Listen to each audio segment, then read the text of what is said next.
අයිබෝවන් මම ධොනියේ 16 පිටුව දක්වා කරා 16 පිටුවේ 12 කරන්න තියෙනවා. හරි මම දුන්නා ඊළඟ ටියුට් එක මේකට කලින් දෙන්න ඕනික මම දුන්නා. ගහලා මිස්සන පන්ති 3ටම ගිහිලා දුන්නා. ඊයේ දුන්න මේ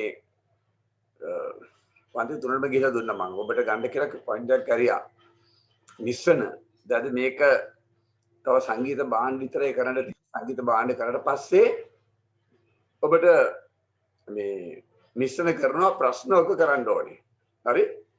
ඊළඟ දවසේ ප්‍රශ්න වලට අපි අත තියමු. හොඳ ප්‍රශ්න ටිකක් තියෙනවා. හරි? දානික තමයි මේ දරුවෝ සමහරක් අය මේ පැය දෙක ඉන්නේ නැතුව මගදී අතහැරලා යනවා. ඒ තේරුම් නැහැ පුතා. කිසිම තේරුමක් නැහැ. නිකන් බොරුවට ඉන්න එපා. වෙන කාගෙන් හරි ඉර ගන්න බොරුවට ඉන්න එපා. ඉන්නකොට මේ තමන්ගේ මේ තාක්ෂණික ලැප්ටොප් එක හරි ෆෝන් එක හරි ආබාධයක් නම් කමක් නැහැ. නමුත් මට පේනවා නිකන් එහෙම යන විත්තිය මොකද අර 9 පන්තියට උගන්වනකොට එයයි සහභාගී වෙන අය ඔක්කොම ඉන්නවා. එක්කෙනෙක් දෙන්නේ මිස් වෙලා ආයෙ එනවා පස්සේ ඒගොල්ලොම කියනවා මේ සාපේ මේක මේ මේව නැතුව ගියා ඩේටා නැතුව ගියා මෙහෙම වුණා මගේ ෆෝන් එක පොඩ්ඩක් අප්සෙට් ඉන් කියලා කියනවා. ඔබ කිසිම හේතුවක් කියන්නේ නැතුව මේ 11 පන්ති ළමයි දැන් ආපු අය මෙහෙම අයින් වෙනවා. ඔබ එහෙම අයින් වෙනවා නම් මම දැන් මේක හොයලා බලලා අයින්ම කරලා දානවා. එච්චරයි කරන්නේ. තේරුමක් නැහැ. දැන් මම බැලුවා ඊයේ විද්‍යානි පන්තිල මං ගියාම මගේ 10 පන්ති විද්‍යානි පන්ති හිටියා 33ක්. මේකට සහභාගීලා මේ ටියුටර් අරන් තියෙන 17 දෙනයි. 17 දෙනයි සහභාගීලා ටියුටර් අරන් තියෙන්නේ. මම දන්නේ නැහැ කියලා ඒක ඔබේ දෙයක් ඔබ ඉගෙන ගන්න නැත්නම් මට කරන්න දෙයක් නැහැ. හරි? මොකද විභාග වලට මුණ දෙන්න වෙනවා. ඒ ඔබ සහභාගී වෙන්නේ නැත්නම් ඉන්නේ නැත්නම් කරන්නේ නැත්නම් බලෙන් අපිට කරන්න බෑ. මම සියලු දෙනාටම කෝල් කළා දෙමාපියන්ට අර මේ ඔක්කොම දැන්නුවා. රයිට්. දැන් බලන්න ධ්වනි පරාවර්තනය. යම් පුස්තක ධ්වනිය වැඩිලා ආපසු හැරිලා ගමන් කරන එක තමයි ධ්වනි පරාවර්තනය කියන්නේ. දැන් ටෙනිස් බෝලයක් කරන් අපි පිටේ ගහුවොත් වැදිලා ආයෙ එන්නේ. ඒ වගේම පොළොවට ගහුවොත් ආයෙ හැරිලා එන්නේ. ඒක තමයි පරාවර්තනය. දැන් ආලෝක පරාවර්තනය වගේ. ඔබට ආලෝකෙම මෙන්න කරනවා මේ බෝඩ් එකෙන් දැන් ආලෝකේ කරන්න බෑ. හරි? නමුත් විශ්වන මම කරන්න පටන් ගන්නවා. මොකද මම ටියුට් එක දුන්නා ඔබට. ගොඩාක් ලොකු පාඩමක්. ඒකේ ප්‍රායෝගික දේවල් ගොඩක් තියෙනවා. උපකරණ තියෙනවා පෙන්නන්න. එතකොට මම කිව්වා දැන් හොඳට මැදලා තියෙනවා නම් ඔබ දන්නවා දැන් බෝලයක් එහෙම පිටේකට මැදලා තියෙන පිටේකට පොළොවට ගැහුවොත් හොඳින් හැරිලා එනවා. හැබැයි නිකන් පිටේ කටුකට නම් අර මේ වෙලා නම් ඒ ගහපුවම එහෙම හැරිලා ඉන්නේ නැහැ. ආලෝකයක් හොඳට උපදාලා තියෙන පෘෂ්ඨ වලින් හොඳට පරාවර්තන වෙනවා. අප හැරිලා එනවා. ඒකයි උපදාපු පෘෂ්ඨ ඔය ඇලුමිනියම් තහඩු වගේ යකඩ දාපු හොඳට උපදාලා නම් කණ්ණාඩි වගේ දිස්නයක් දෙන්නේ. දැන් ධ්වනි පරාවර්තනයත් එහෙමයි. විත්ති හොඳට උපදාලා නම් කටුකොටු නැත්තම් එවෙන් ධ්වනි ආපසු හැරිලා එන ප්‍රමාණය වැඩි, සම්භාවිතාව වැඩි. රයිට්. ඒතකොට ධ්වනි පරාවර්තන නිසා ඇතිවන සංසිද්ධි දෙකක් තියෙනවා. දැන් මේකේ ඔබ ගණන් හැදුවා. ගිය සතියේ ගණන් හැදුවා. මම ගාණක් එහෙම දුන්නේ නැහැ නේද රමිලු? ගාණක් එහෙම දුන්නද? එක ගාණක් දුන්නා සර්. එක ගාණක් දුන්නා කොටයි. රයිට්. මොකද එහා පැත්තේ මේ හරි පොඩ්ඩක් නාදියා.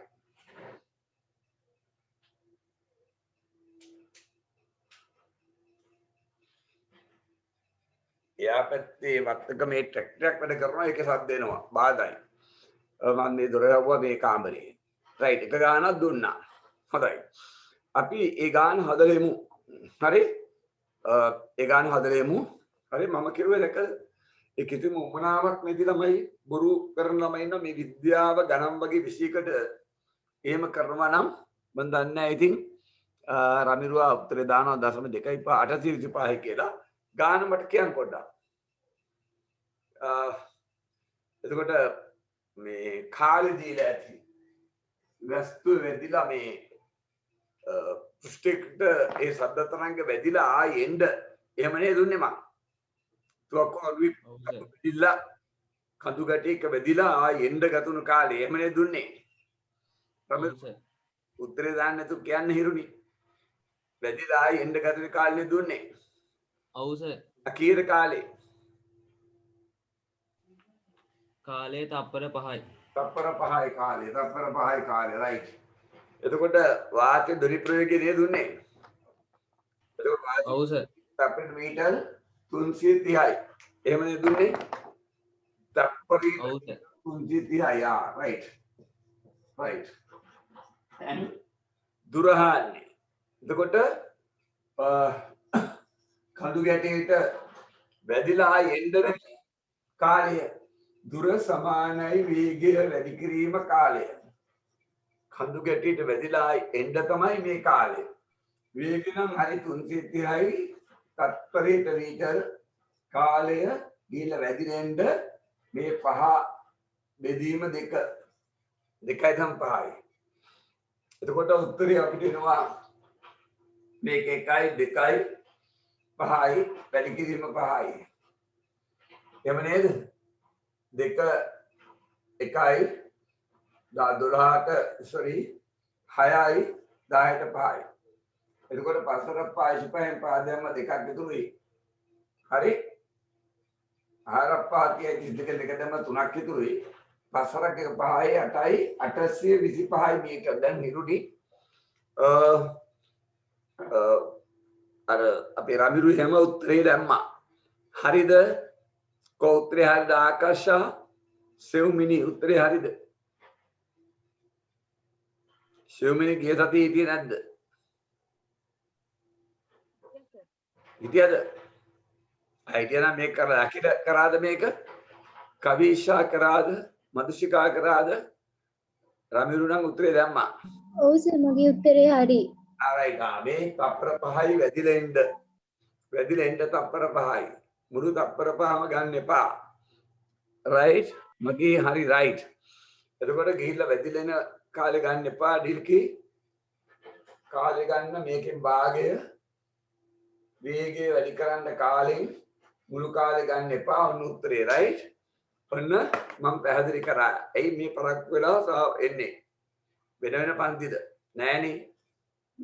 කට්ටියම ඉන්නෝ දැන් වෙනම කිව්ව 9 පන්ති ළමයි මෙහෙම ආපොම මම එක දෙන්නෙක් පොඩ්ඩක් මිස් වෙලා ආයෙ ජොයින්ට් වෙනවා. ඔබ මේ ලොකු පන්තිට ගිහිල්ලා එහෙම කරනවා. හරි. දැන් අපි බලමු. කාලේ ගත වෙනවා. බලමු අපි මේ 15 වෙනිදා ඉස්කෝලේ පටන් ගන්න පන්ති පටන් ගන්න දුන්නොත් අපිට ලේසි කරන්න. ධ්වනි පරාවර්ත නිසා ඇතිවන සංසිද්ධි මොනවාද? එයට ලියන්න පළවෙනි තිතේ දෝංකාරය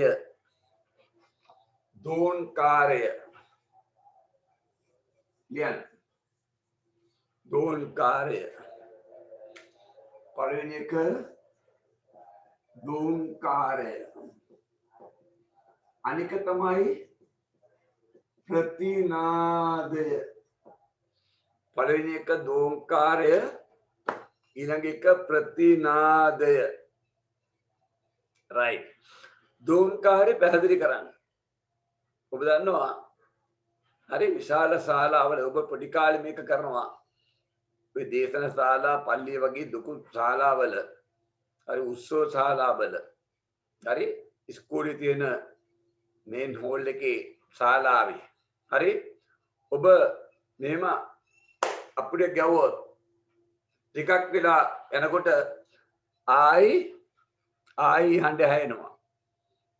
මෙහෙම ගහනකොට ඒ හඬ මැකිලා ගිහිල්ලා ගියාට පස්සේ ආපහු හැෙනවා. ඒ හේතුව ඒ හඬ ඒ තරංගෙ ගිහිල්ලා පුස්තක වැදිලා ආයි පරාවර්තනය වෙනවා. දෙපාර ගොරවනකොට එකපාරට දඩාන් ගන්නවා. ඊට පසු ගිරුම් වෙන්නේ දරබඩ ගාලා ආනේ විවිධ පුස්තවල වැදිලා පරාවර්තනය වෙලා යන හඬ. ඒතර දෝංකාරය කියන්නේ යම් වරක් නිකුත් කරපු හඬ. ඒ හඬ මැකිලා ගියාට පස්සේ නැවතත් ඒ හඬ ඇහෙනවා. ඒක තමයි දෝංකාරය කියන්නේ. එම ඇහිීමට හේතුව අර සුමට පුෂ්ඨවල වැදිලා පරාවර්තනය වෙලා එන නිසායි එහෙම වෙන්නේ. right දැන් මම කිව්වා නිකුත් කළ හඬ මැකී ගොස් එහෙම ලියන්න ඕනේ. සුළු මොහොතකට පසු නැවත එම හඬ ඇසීම තමයි දෝංකාරය. යන්න අයන්න එක නිකුත් කළ හඬ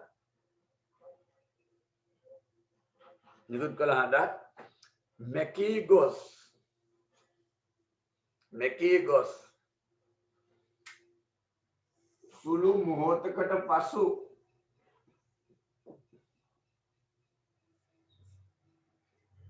නැවතත් එම හඬ ඇසීම නිකුත් කළ හඬක් මැකී ගොස්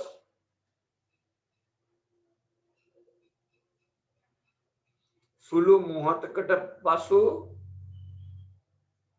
නැවත එම හඬ ඇසීම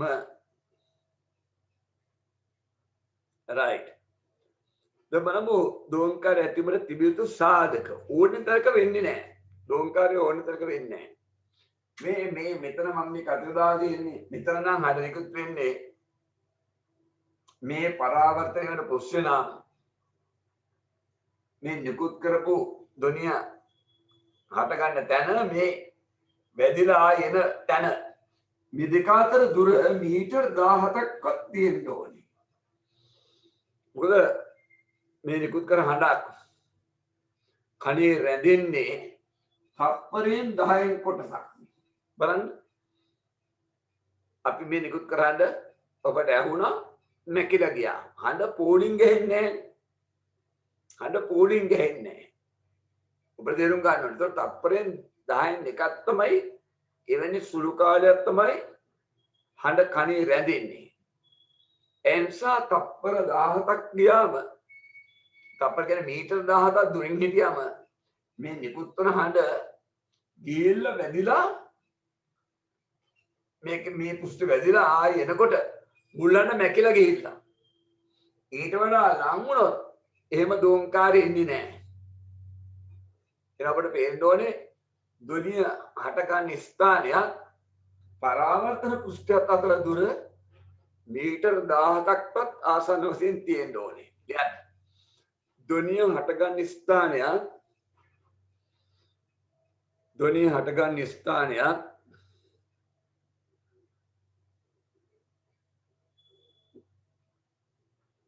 පරාවර්තන පුෂ්ඨයත් අතර දුර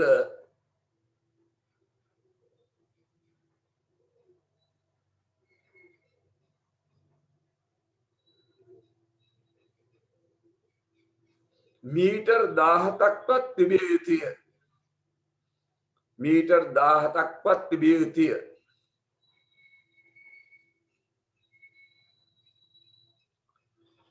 right දැන් ඔබ එක පැහැදිලි කරගත්තා. දෝංකාරය ඇතුළේ ස්ථාන මොනවාද? ඒ නාට්‍ය ශාලාවල, චිත්‍රපටි ශාලාවල. නාට්‍ය ශාලා තියෙනවා, චිත්‍රපටි ශාලා තියෙනවා, දේශන ශාලා තියෙනවා. හරි? ඒකේ විශාල කඳු ගැටවලින් එලිමහන්නේ තියෙන විශාල විවෘත භූමිවල තියෙන විශාල කඳු ගැටවලින් බිත්ති වලින් දෝංකාරය ඇති වෙන්න පුළුවන්. ලියන්න නාට්‍ය ශාලාවල,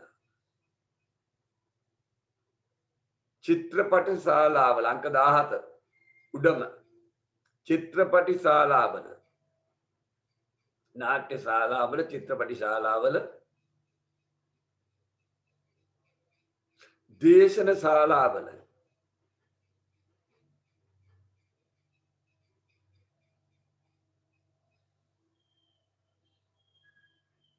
විශාල කඳු ගැටවලින්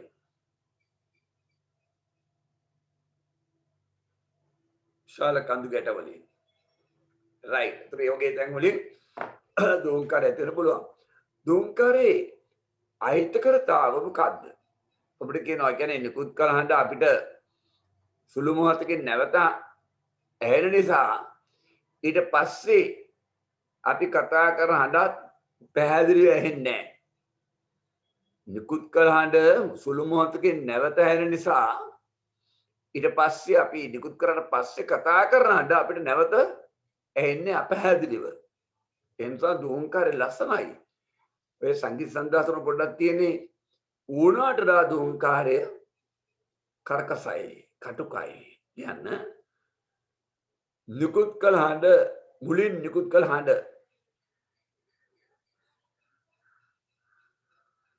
මුලින් නිකුත් කළ හඬ සුළු මැකී ගොස් නැවත ඇසෙන නිසා මැකී ගොස් නැවත සුළු වේලාවකින් ඇසෙන නිසා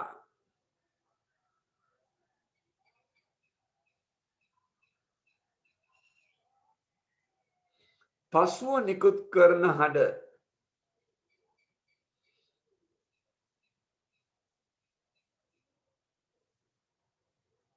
පසුව නිකුත් කරන හඬ ඇසීම අපහැදිලි වෙයි. ඇසීම අපහැදිලි වෙයි. right ඒකයි උත්තරය right. දෝංකාර වළක්වන ක්‍රම ඔබ බලන්න චිත්‍රපටි ශාලාවට ගියාට පස්සේ බිත්ති අත ගාලා බලන්න. රළු බිත්ති තියෙන්නේ. ඔබ දන්නවා චිත්‍රපටි ශාලාව නැත්නම් දේශන ශාලාව පාසලේ ප්‍රධාන ශාලාවේ ස්ටේජ් එකේ බලන්න. රැලි තිර ඝන තිර දාලා තියෙනවා. වහලේ උඩ ස්ටේජ් එකේ වහලේ උඩ සිදුරු හයික් තියෙනවා. සිදුරු සහිතයි.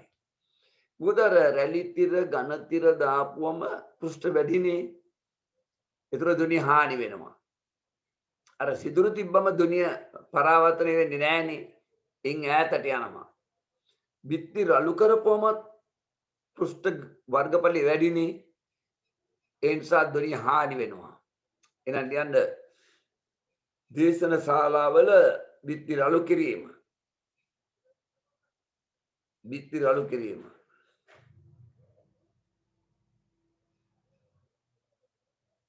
තවකට දාලා යන ඝන තිර රැලි තිර දැමීම. ඝන තිර රැලි තිර දැමීම. ඝන තිර රැලි තිර දැමීම.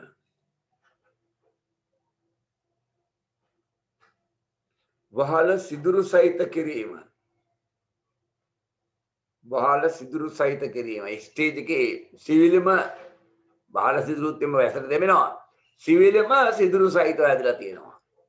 right? සිවිලම සිදුරු සහිතව එකලා තියෙනවා. එහෙම වෙන්න. right. ඔබ දන්නවා දෝංකාරය කියන එක බලක්කන ක්‍රම දන්නවා. හරි? ඒක සුළු වශයෙන් දරගන්න. ප්‍රතිනාදය. ඔබ වන්ද අවුරුද්දට සැරයක් විතර ඔබ එක්ක නත්තලට නැත්නම් සිංහල අවුරුද්දට ඔබේ ගෙදර කාමරේ නැත්නම් ගෙදර අස් කරනකොට ඔබ වර්ගඩි 120ක් අඩි 12 10 කාමර නැත්නම් 12 12 කාමර වගේ පොඩි කාමර ගෙදර තියෙන බඩු මුට්ටු ඒක ඇතුළේ තියෙන ඔබේ ඇඳ අල්මාරි මේස ඔක්කොම අයින් කරනවා. අයින් කරලා අස් කරනවා. කතා කරනකොට ඔබට වැඩි හඬක් එනවා. වැඩි හඬක් එනවා. ඒ කියන්නේ මැකී හඬ ඉතල ඔබේ හඬ මැකී හඬ ඉතල හඬ නිකන් තිරිලා තියෙනවා වගේ කනේ. කනේ නිකන් හඬ තියෙනවා වගේ. අර විද්‍යාඥ පන්ති අපි තරප්පෙලදී කලින් කියන්නේ උඩනේ ඒ තට්ටුවට යනකොට ඔබ කතා කරනකොට අර කුඩා හිස් භූමියේ හඬ රැවුදෙනවා රැඳිලා තියෙනවා. එහෙනම් මේ දෝංකා ප්‍රතිනාදී කියන්නේ නිකුත් කළ හඬ නැකියන්න පෙර හරි නැවතත් එම හඬ ඇහෙනවා. නැකිලා ගිහලා සුළු වේලාවකින් ඇහෙන්නේ දෝංකාරය. හරි නැකිලා ගිහිල්ලා සුළු මොහොතකින් ඇහෙන්නේ ඒක දෝංකාරය. ප්‍රතිනාදය නැකියන් ඉස්සෙල්ලා නැවත අපි නිකුත් කළ හඬ ඇහෙනවා. ලියන්න. නිකුත් කළ හඬක් නැකී යාමට පෙර නිකුත් කළ හඬක් නැකී යාමට පෙර එම හඬ ඇසීම right එම හඬ ඇසීම right ආයන්නේ දෙක ප්‍රතිනාදී ඇතිවන්නේ කුමන ස්ථානවලද ප්‍රතිනාදී ඇතිවන්නේ හිස් කුඩා කාමරවල අර දෝංකාරයට ඕනි කරන්නේ ධ්වනිය හටගන්න තැනයි ධ්වනි පරාවර්තනය වෙන තැන අතර දුර මීටර් 17ක්. එහෙම ඕනේ නැහැ. මේක කුඩා හිස් කාමරවල එන්නේ. හඬ වැඩි රැඳිලා තියෙනමයි. ලියන්න. හිස් කුඩා කාමරවල. හිස් කුඩා කාමරවල තමයි මේ ප්‍රතිනාද වැඩිපුර තියෙන්නේ. right. අපි අන්තිමට එක ඊට පස්සේ සංගීත භාණ්ඩ කරා මේක ඉවරයි. අනුනාද මේක වැඩි කරන්නේ නැහැ චුට්ටයි තියෙන අනුව නාද වීම. ඒක අනුව මේක නාද වෙනවා. එහෙම ලියන්න එපා අනුව නාද වීම කියලා. ඔබ වන්න එදිනදා සංසිද්ධි මේවට කියන්න ඔබ. සමහර ගෙරෝම් අවස්ථාවලදී ඔබ දැකලා තියෙනවා ඒ කියන්නේ අත්විඳලා තියෙනවා ගුරුන් කොට ඔබේ දොර ජනේල් මෙහෙම දරදරංග දෙදරනවා. අන්න අනුනාදය. ගොරවන කොට සමහර අවස්ථාවදී ඔබේ ගෙදර දොර ජනේල් මෙහෙම දෙදරනවා. අතරබල ගාලා දෙවුනවා. ඔබ බස් එකේ නැගලා ඉන්නකොට ඔබ දකිනවා මේ බස් එක ස්ටාර්ට් කරලා දිනවා හෝල්ට් එකේ. එතකොට එන්ජින් ස්ටාර්ට් කරලා දිනකොට අර දොර ජනේල් මෙහෙම දෙදරනවා. අනුනාදය. ඒ කියන්නේ දැන් ඕනම ගොඩ නැගිල්ලකට නොතර අහගන්න මේ පැහැදිලි කියන්නේ නිකන් කියලා හරියන්නේ නැහැ. ඕනම ගොඩ නැගිල්ලකට පාලමකට ස්වභාවික කම්පන සංඛ්‍යාතයක් තියෙනවා. හොඳට අහගන්න. එතකොට මේ ඕනම ගොඩ නැගිල්ල පාලමක් විශාල ගොඩ නැගිලි හදන්නේ ස්වභාවික කම්පන සංඛ්‍යාතයක් ඇතුව නිකන් ඕල ලියලා හරියන්නේ නැහැ අහගෙන ඉන්න ඕනේ. යම් කම්පන සංඛ්‍යාතයක් ඇතුව හොඳට අහගන්න. දැන් අපි තමු පාලමක් තියෙනවා ඒකේ කම්පන සංඛ්‍යාතය 10 හර්ට්ස්. පාලමක් තියෙනවා ඒක කම්පණය වෙනවා හර්ට්ස් 10ක සංඛ්‍යාතයක් ඇතුව වාතය කම්පණය වුණොත්. එහෙම නැත්නම් පොළොව කම්පණය වුණොත් හර්ට්ස් 10කට ඒ පාලමක් කම්පණය වෙනවා. ඒ පොළොව 10කට කම්පණය වුණොත් ඊට සමාන සංඛ්‍යාතයක් තියෙන මේ පාලමක් කම්පණය වෙනවා. අනුනාදය. ඒක අනුව මේ නාද වෙන එක. දෙට අහගන්න කියන එක. එතකොට දැන් කිව්වෝ දැන් මම සංගීතකාරයෙක් නම් හරි මම සංගීත භාණ්ඩයක් තියන් ඉන්නවා. මගේ ඉගෙන ගන්න ආපු දරුවෝ ඔයගොල්ලෝ නම් මම කියනවා මගේ මේ සංගීත භාණ්ඩය තියෙනවා. මම ඒක සාස්වරයට නන්බලා ඔබට හඬ නංවනවා. හරි හරි. දුර සාස්වරයේ සංඛ්‍යාතය හර්ට්ස් 256යි. තප්පරයට කම්පන වෙනවා 256ක්. මේ පැත්ත බලන්නකෝ. ඔන්න ඔය වගේව 256ක් වෙනවා සාස්වරය. තප්පරයක් තුල මේ වගේ කම්පන 256ක් වෙනවා. නම් මේක කම්පනය කළා කියනවා ඔබ සංගීත ඉගෙන ගන්න ආපුවයි දැන් ඉගෙනගෙන තියෙන්නේ ඕගොල්ලන්ගේ සංගීත භාණ්ඩ 256 සංඛ්‍යාතිත මේක හුම්කන් දීලා නන්වන්න ට්වින් කරන්න. ආන්න එතකොට ඕගොල්ලෝ ඔයගොල්ලගේ සංගීත භාණ්ඩේ හද කරලා යතර වරපට බෙර රබන් වගේ ඒවා ඇදලා ආන්නේ විදිහට සත් කරනවා. ඊට පස්සේ මම කරන්නේ ඔක අතින් අල්ලන්න ඔක පැත්තකින් තියන්න.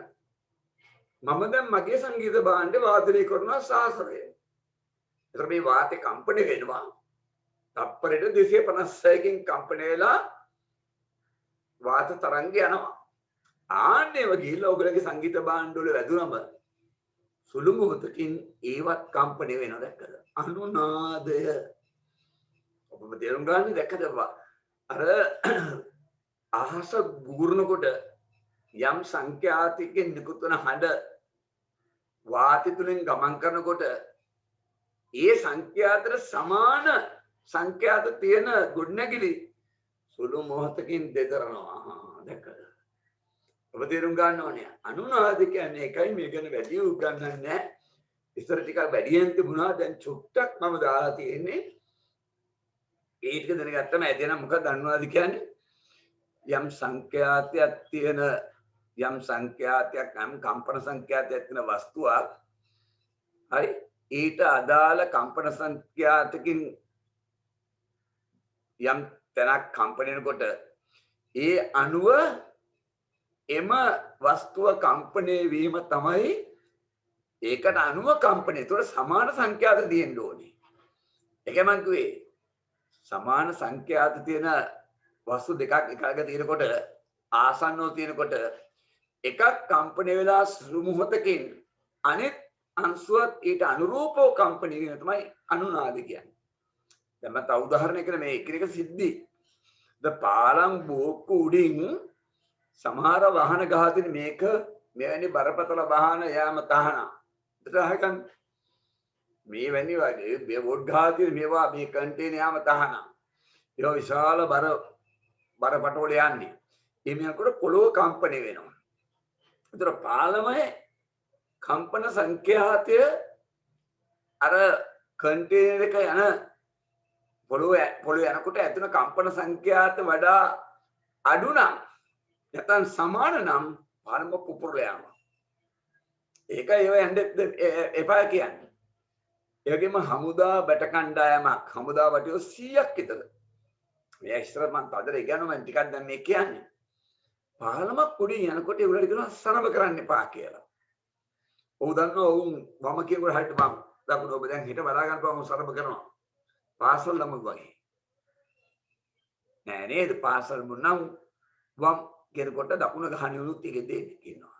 ඒකට එකම විදියට කම්පණය වෙන්නේ නැහැ. දැන් ඔබට තේරෙන්නේ නැති ඒකයි හමුදාවට කණ්ඩම පාලමක් උඩින් යනකොට විසිරලා යන්න කියනවා සරම කරන්න එපා කියනවා. මොකද එකවර අඩිය තියනකොට ඇති වෙන කම්පන සංඛ්‍යාතය පාලමේ කම්පන සංඛ්‍යාතට සමාන වුණොත් පාලම කම්පන වෙලා පුපුරන්න පුළුවන්. ලියන්න මේම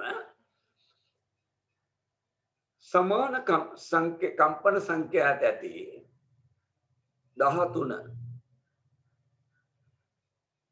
සමාන කම්පන සංඛ්‍යාත ඇති වස්තුන් ආසන්න ඇති විට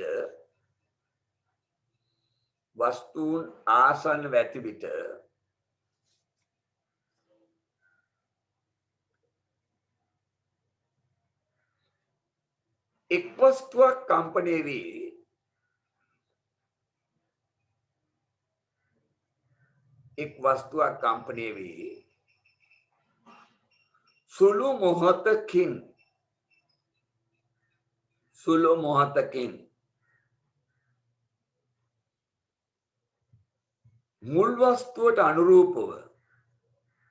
මුල් වස්තුවට අනුරූපව ඔය දරුවෝ දෙන්නෙක්ගේ කනෙක්ෂන් මේ සම්බන්ධ වීම ටිකක් දුරවලයි.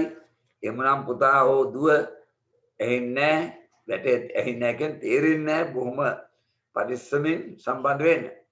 එතකොට මම කියන්නේ සමාන කම්පන සංඛ්‍යාත ඇති වස්තුන් ආසන්නව ඇති විට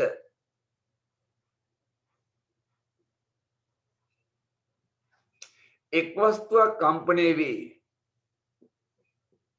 සුළු මොහොතකින්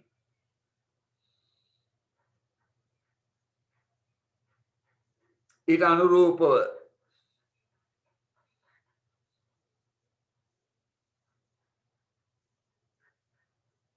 අනිත් වස්තුන්ද කම්පණය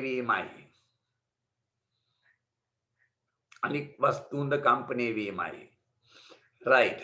මේ මම දීලා තියෙනට වඩා ඕනේ අලු සිලබස් එකේ මේකෙත් අදින්නේ නැහැ. රයිට්. අනුනාද විසය තුන අයිති කර පළ තමයි ගොඩනැගිලි පාලම් බෝක්කු පුපුරන්න පුළුවන්. ඉරිතලන්න පුළුවන්. එහෙම ලියන්න. ගොඩනැගිලි පාලම් බෝක්කු ඉරිතලන්න පුළුවන් පුපුරන්න පුළුවන්. ඒ දරුවා කොහොම හරි කනෙක්ෂන් හදාගන්න එයා ෆුල් try කරනවා එක්කෙනෙක් දෙන්නෙක්ගේ හදාගන්න. රයිට්. ඒකේ අන්තිම එක ඊට පස්සේ ඔබට තියෙන සංගීත භාණ්ඩ එතනින් මේ පාඩම ඉවරයි. රයිට්. එතකොට තව රයිට්. පාලමක් උඩින් හමුදා බට කණ්ඩායමක් යන විට සරබ නොකරයි.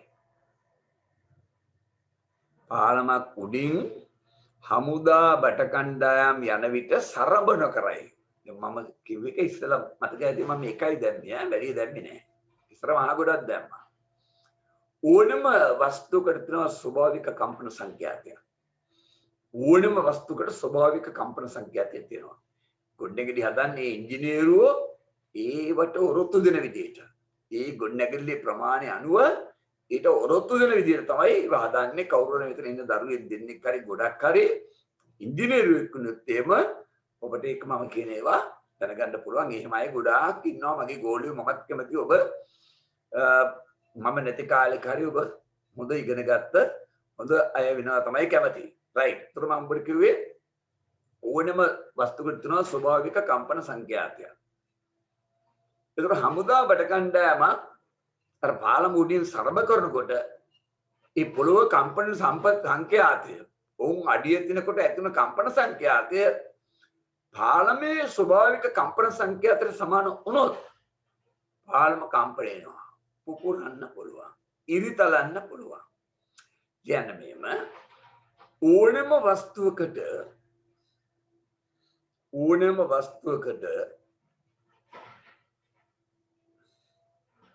ස්වභාවික කම්පන සංඛ්‍යාතයක් ඇත. ස්වභාවික කම්පන සංඛ්‍යාතයක් ඇත.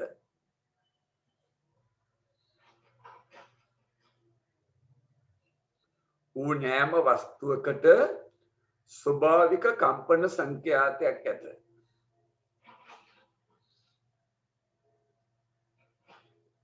පාලම උඩ සරබ කරන විට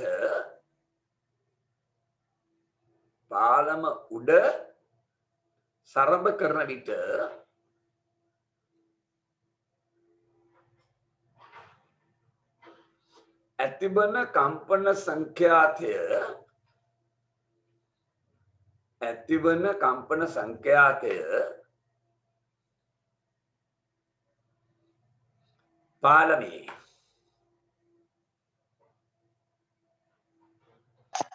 සර් කියන්නේ සර් මට මුලින් ඉඳලා පොඩ්ඩක් කියන්නකෝ. හරි.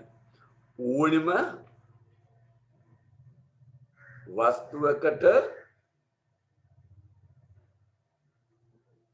ස්වභාවික කම්පන සංඛ්‍යාතයක් ඇත. ඕනෙම වස්තුවකට ස්වභාවික කම්පන සංඛ්‍යාතයක් ඇත.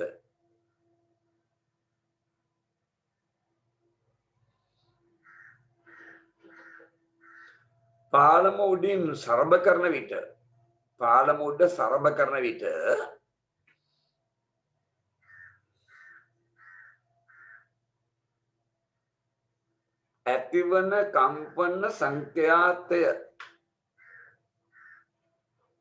ඇතිවන කම්පන සංඛ්‍යාතය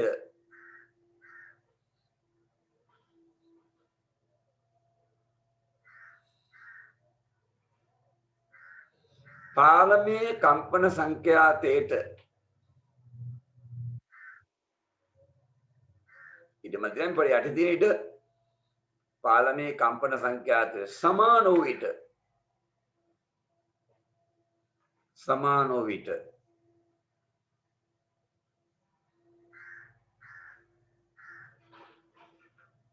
එම පාලම කම්පණය වේ. එම පාලම ඊට අනුරූපව කම්පණය වේ.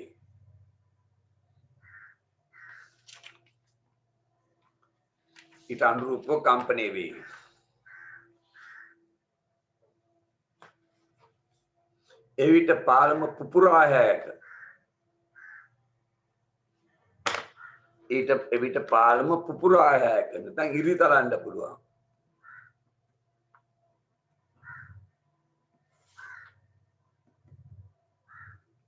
right අපිට ඔෆ් ආපහු එනවා. right දැන් මම ගියේ මේ දෙන්නේ තුන් දෙනෙක් දැන් මේ තවත් එක්කෙනෙක් දෙන්නෙක්ගේ එහෙම කනෙක්ෂන් නැතුව ගිහිල්ලා තියෙනවා. ඉතින් වාම පුතා එමුදුව ඒක හදා ගන්න. ඒ මන් දන්නේ ඇයි ඕගොල්ලන්ගේ කියලා චූටි ළමයින්ගේ එහෙම වෙන්නේ නැත්තේ. ඉතින් ඕගොල්ලන්ගෙත් එහෙම වෙන්නේ ඇයි කියලා මට නම් හිතා ගන්න බෑ. අර චූටි ළමයින්ගේ එහෙම වෙන්නේ නැතුව ඕගොල්ලන්ගේ වෙන්නේ ඇයි කියලා මට හිතා ගන්න බෑ. ඒකයි මට තියෙන ප්‍රශ්නේ. right දැන් මේ ගැල්ලෝ මම සාකච්ඡා කරන්නේ ඔබ කරාට පස්සේ ඔබ පෙරලන්න 18 පිටුව. ඉතින් මේ කැඩි කැඩි ඇහෙන්නේ ඔබට කැඩි කැඩි තේරෙන්නේ කිසිම අකණ්ඩ සම්බන්ධයක් නැහැ. ඔබට කිසි දෙයක් මේ පාඩම් වල තේරෙන්නේ නැහැ මතක තියාගන්න හොඳට ඒ දරුවෝ. හරි ඉතින් මට කරන්න දෙයක් නැහැ. ඔබ කොහොම හරි මේ ඉන්න ඕනේ. right. ඔබ පෙළන 18 පිටුවේ අංක 14. සංගීත භාණ්ඩ මේක තියෙන ওই භාගෙට සංගීත භාණ්ඩ තව විනාඩි 3කින් විතර ඔෆ් වෙයි.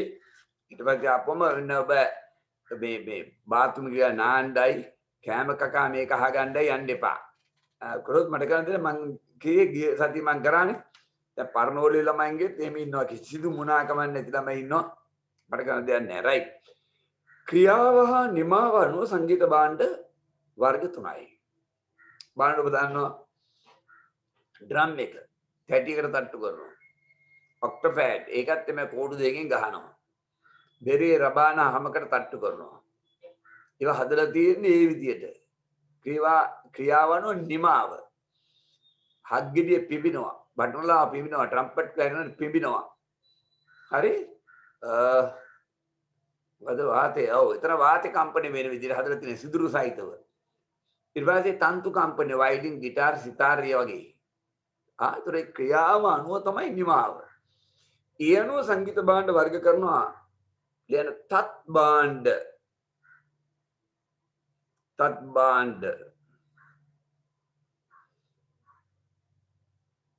ඊළඟට සුසිර භාණ්ඩ පිළිවෙලක් නෑ ඕන එකක් ලියන්න පුළුවන්. සුසිර භාණ්ඩ තත් භාණ්ඩ